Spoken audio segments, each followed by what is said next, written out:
বেশ কয়েকদিন থেকে দাবদাহ চলার পর অবশেষে স্বস্তির নিঃশ্বাস মিললেও রাজ্যের বিভিন্ন জায়গায় বঙ্গোপসাগরের ঘূর্ণিঝড় সৃষ্টি হয়। গত রবিবার রাত্রি যত বাড়তে থাকে ঘূর্ণিঝড় রেমাল ততই তাণ্ডব চালাতে থাকে। রাজ্যের বিভিন্ন জেলাসহ বাদ যায়নি কলকাতা। দর্শক, এই মুহূর্তে কলকাতার সার্বিক চিত্র আপনাদেরকে দেখাচ্ছি। কলকাতার বিস্তীর্ণ এরিয়া এখনও জলমগ্ন হয়ে পড়েছে। পার্ক স্ট্রিট থেকে আমাদের প্রতিনিধি জানিয়েছে, পার্ক স্ট্রিটের চারপাশে পার্ক সার্কাস, ম্যাকলো স্ট্রিট, ইলিয়াস রোড, বাটা মোড়, মল্লিক বাজার সমস্ত রাস্তা জলমগ্ন হয়ে পড়েছে। এখনও লাগাতার বৃষ্টিপাত হয়ে চলেছে। আপনারা দেখতে পাচ্ছেন, এটা ম্যাকলে স্ট্রিটের ছবি। কোমর সমান জল, বাজার ঘাট দোকানপাট সব বন্ধ।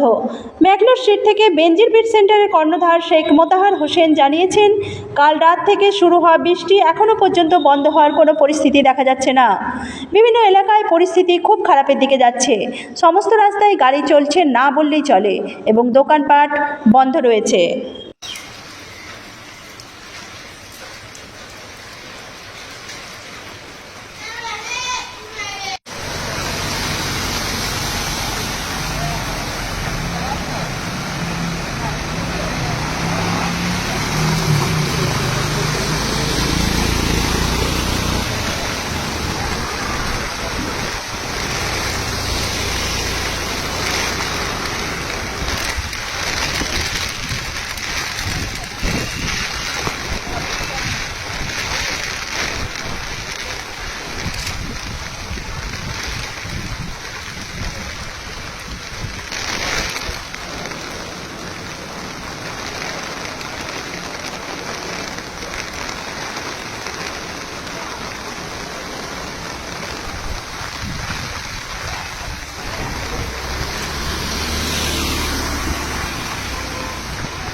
দেখা যাচ্ছে পুরো বৃষ্টি, পুরো সব গাড়ি ফাঁকা হয়ে গেছে, দোকান সব খুবই বৃষ্টি হচ্ছে, একদম মেঘ অন্ধকার আর ঝড়ো হাওয়া।